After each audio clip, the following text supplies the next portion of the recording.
Vous irez voir un film de Polanski Vous encore tourneriez ou pas? avec Très Polanski franchement, vous pourriez tourner avec lui? Moi, j'ai envie de dire oui, pardon. Mais... Non, mais Isabelle, Non, mais allez-y. C'est pas tranché, je peux pas vous. Non, mais c'est intéressant parce que vous êtes gêné, Isabelle. Après, nous ne sommes pas des procureurs, nous ne sommes pas le tribunal. Non, Et mais nous ne sommes pas les c'est victimes. l'acteur problème, à c'est- qui je demande. Mais moi, le problème, je trouve que c'est la justice qui fait pas son travail. Si tant est qu'il soit vraiment coupable de quelque chose, pourquoi est-ce que la justice ne va pas au bout Isabelle de son Gélinas, processus? vous, la question, vous pourriez tourner avec, s'il vous plaît, vous pourriez tourner avec Roman oui. Polanski? Mais oui. Pardon, hein, oui. Bah oui, moi j'adorerais faire un film de Polanski, pardon. Quitte à vous attirer les foudres d'autres femmes Mais ou oui, de féministes. tant pis. Ouais. Tant pis, si artistiquement l'aventure est intéressante, oui, j'y vais.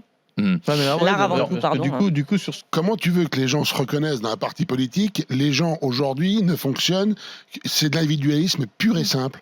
Voilà, chacun, tu vois bien, que ce soit pour la retraite, que ce soit les gilets jaunes sur les ronds-points, que ce soit...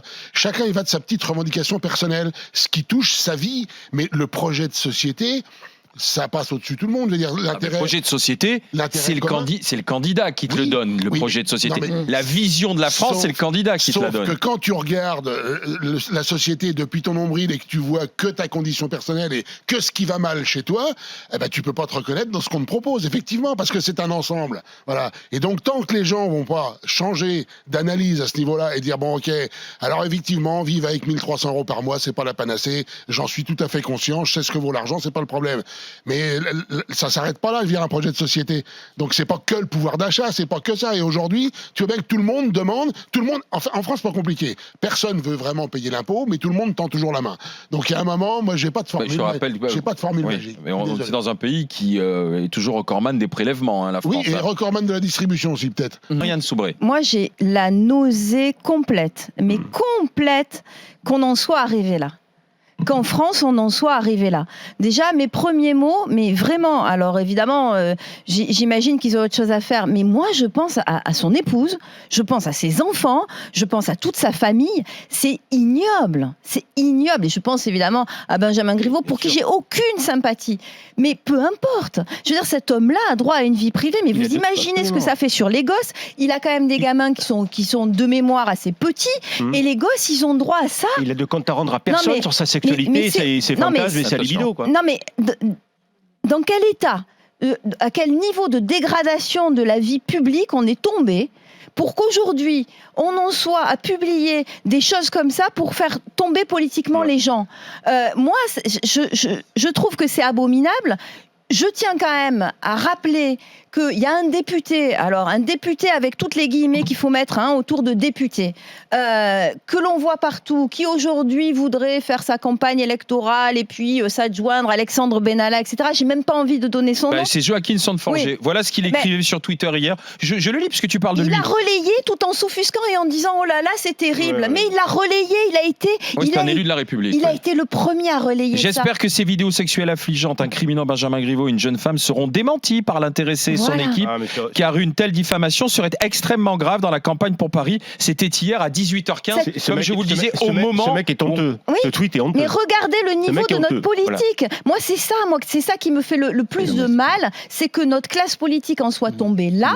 Après, tu peux aussi te dire que c'est imprudent de la part de Benjamin Griveaux d'envoyer ce genre de vidéos. Mais peu importe, il a le droit. Il a droit à une vie privée. Ce qui se passe aujourd'hui est ignoble. Voilà, ignoble. Et si j'avais été parisienne et que j'avais voulu voter pour lui, j'aurais quand même voté pour lui. Barbara. Oui, non, j'aime beaucoup, moi, quand le gouvernement découvre que l'eau, ça mouille. Effectivement, Sibeth Ndiaye dépense une salive et circonvolution de mots pour dire des choses qu'on sait depuis 20 ans. J'ai contribué à un ouvrage collectif qui s'appelle Les territoires perdus de la République, publié en 2002. Nous sommes en 2020. Donc c'est vrai que, on va dire, les mesures tardent à venir. Donc effectivement, on attend. Alors il paraît qu'il y a des quartiers de reconquête républicaine. Ça tombe bien. 2019 a été une année record de violences gratuites, d'augmentation des homicides, de la délinquance. Ça a l'air effectivement de marcher très bien, la reconquête républicaine. républicaine. De la même façon que l'islam politique continue de progresser. Preuve en est, l'association l'AMIF, qui est dirigée aujourd'hui par un certain nombre d'anciens frères musulmans défroqués, est en passe de diriger l'islam de France que M. Macron veut instaurer. Donc oui, non, tout va très bien. L'islam politique progresse et avance. Par contre, on va effectivement s'attaquer à la partie émergée de l'iceberg. On va fermer 3 mosquées salafistes, mais tout le soubassement qui s'est créé depuis 30 ans dans ce pays, en particulier un grand nombre d'associations dans des villes qui, depuis 20 ans, ont fait ami-ami avec les élus locaux, parce que ça, faut peut-être pas l'oublier. Le gouvernement a eu la bonne idée de réformer la réserve parlementaire, mais pendant des années, il y a des députés qui se sont servis de leur réserve parlementaire pour alimenter des associations qui leur permettaient d'acheter une clientèle communautariste, de tous bords d'ailleurs. Donc on donnait aux uns, on donnait aux autres, y compris donc aux barbus. Et aujourd'hui, on découvre que l'islam politique est une grande menace. Mais de qui se moque-t-on ? Ça fait plus de 15 ans qu'on le sait et il n'y a eu aucune mesure. Pas plus de gouvernements qui prétendaient des gouvernements qui luttaient contre l'insécurité que d'autres qui nous ont dit qu'on était en guerre. On voit très bien aujourd'hui que tout ça, ce ne sont que des mots. Ça fait 2 ans que ce gouvernement est là et n'a rien fait. Donc, en tout cas, ce qui est intéressant aussi, c'est que quand il y a eu l'alerte, on a eu des réactions, parce que même nous, on peut se remettre en question, sur les réseaux sociaux notamment, mais même autour de nous, des gens qui disent « Ah ben c'est la mère, on va pas parler d'enlèvement parce que c'est la mère ». Comme si un enfant avec sa mère était en sécurité, même dans notre imaginaire. Normalement, et ça, oui, mais ça, c'est dans un monde idéal, oui. Mais là, il faut qu'on se rende à l'évidence qu'il y a des mères toxiques, qu'il y a des mères vampires, des mères dangereuses, des mères, oui, et puis des mères meurtrières. Et en fait, c'est notre impensé. C'est tellement douloureux à penser qu'on ne veut pas, mais à force de faire l'autruche, on a aussi des choses comme ça. Il y a pas mal de suicides maman bébé, complètement, maman enfant. Il y en a beaucoup. Complètement. Et pas simplement, et même après des divorces, des personnes qui prennent leur enfant pour un bien, pour leur bien. Et après, pour revenir sur les mères, pour être une mère, c'est pas simplement accoucher, être une mère. Être une mère, c'est pas accoucher. Pour moi, vraiment, je vais reprendre, il y a le cercle de craie caucasien, qui est belle pièce de théâtre, où il y a comme le jugement de Salomon, où on dit entre la mère qui prend soin et la mère qui a donné la vie, laquelle est la mère? C'est celle qui va penser à l'enfant. Et c'est souvent, des fois, il y a des familles d'accueil qui sont plus des parents, des mères de cœur, que la mère qui a accouché. Et là, moi, je suis complètement dans cette ligne-là. Il suffit pas de donner la vie pour être mère. Merci.